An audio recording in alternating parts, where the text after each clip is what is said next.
Assalamualaikum warahmatullahi wabarakatuh. Perkenalkan, nama saya Wardah Aulia dengan nomor induk mahasiswa 19 12 10 18 6 dari kelas PAI 5E. Mata kuliah Strategi Pembelajaran Pendidikan Agama Islam. Akan membahas mengenai materi yang berjudul pendekatan dan metode pembelajaran. Di sini ada beberapa poin yang akan dibahas. Yang pertama, pengertian pendekatan pembelajaran. Yang kedua, pengertian metode pembelajaran. Yang ketiga, langkah-langkah dalam memilih metode pembelajaran. Pembelajaran dapat diartikan sebagai titik tolak atau sudut pandang kita terhadap proses pembelajaran yang merujuk pada pandangan tentang terjadinya suatu proses yang sifatnya masih sangat umum. Di dalamnya mewadahi, menginspirasi, menguatkan, dan melatari metode pembelajaran dengan cakupan teoritis tertentu. Dilihat dari pendekatannya, pembelajaran terdapat dua jenis pendekatan, yaitu yang pertama, pendekatan pembelajaran yang berorientasi atau berpusat pada siswa, yang disebut juga student-centered approach. Dan yang kedua, pendekatan pembelajaran yang berorientasi atau berpusat pada guru, yang disebut juga teacher-centered approach. Pengertian metode pembelajaran. Metode merupakan langkah operasional dari strategi pembelajaran yang dipilih dalam mencapai tujuan belajar, sehingga bagi sumber belajar dalam menggunakan suatu metode pembelajaran harus disesuaikan dengan jenis strategi yang digunakan. Ketepatan penggunaan suatu metode akan menunjukkan fungsionalnya strategi dalam kegiatan pembelajaran. Istilah metode dapat digunakan dalam berbagai bidang kehidupan, sebab secara umum menurut Kamus Purwadarminta 1976, metode adalah cara yang telah teratur dan terpikir baik-baik untuk mencapai sesuatu maksud. Sedangkan menurut Kamus Besar Bahasa Indonesia, metode adalah cara kerja yang bersistem untuk memudahkan pelaksanaan suatu kegiatan guna mencapai tujuan yang ditentukan. Metode berasal dari kata method, Inggris, artinya melalui, melewati, jalan atau cara untuk memperoleh sesuatu.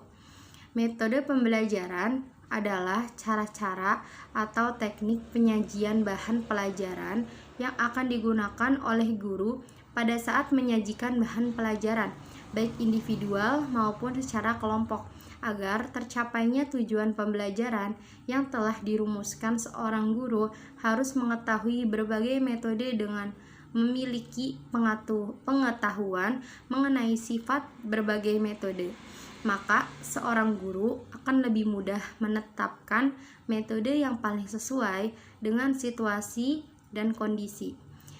Jadi, metode pembelajaran dapat diartikan sebagai cara yang digunakan untuk mengimplementasikan rencana yang sudah disusun dalam bentuk kegiatan nyata dan praktis untuk mencapai tujuan pembelajaran dengan cepat dan tepat. Dalam memilih dan menganalisis metode pembelajaran, terdapat hal-hal yang perlu diperhatikan, antara lain: yang pertama, keadaan murid yang mencakup pertimbangan tentang tingkat kecerdasan, kematangan, perbedaan individu lainnya. Yang kedua, yaitu mengetahui tujuan yang hendak dicapai. Yang ketiga, situasi yang mencakup hal yang umum seperti situasi kelas, situasi lingkungan, dan lain-lain. Yang keempat, sarana dan prasarana atau alat-alat yang akan digunakan dalam penyampaian metode belajar di kelas. Yang kelima, kemampuan pengajar seorang guru yang mencakup kemampuan fisik dan keahlian. Yang keenam, sifat bahan pengajar. Ini hampir sama dengan jenis tujuan yang dicapai seperti pada poin kedua di atas. Ada bahan pelajaran yang lebih baik disampaikan lewat metode ceramah, ada yang lebih baik dengan metode drill, dan sebagainya. Demikianlah beberapa pertimbangan dalam menentukan metode yang akan digunakan dalam proses interaksi belajar mengajar. Metode apapun yang digunakan oleh pendidik atau guru dalam proses pembelajaran, yang perlu diperhatikan adalah akomodasi menyeluruh terhadap prinsip-prinsip kegiatan belajar mengajar, antara lain yaitu yang pertama, berpusat kepada anak didik. Guru harus memandang anak didik sebagai sesuatu yang unik. Tidak ada dua orang anak didik yang sama sekalipun mereka itu kembar. Yang kedua, belajar dengan melakukan supaya proses belajar itu menyenangkan. Guru harus memberikan kesempatan kepada anak didik untuk melakukan apa yang dipelajarinya, sehingga ia memperoleh pengalaman nyata. Yang ketiga, mengembangkan kemampuan sosial. Proses pembelajaran dan pendidikan selain sebagai wahana untuk memperoleh pengetahuan, juga sebagai sarana untuk berinteraksi sosial. Yang keempat, mengembangkan keingintahuan dan imajinasi. Proses pembelajaran dan pendidikan harus dapat memancing rasa ingin tahu anak peserta didik.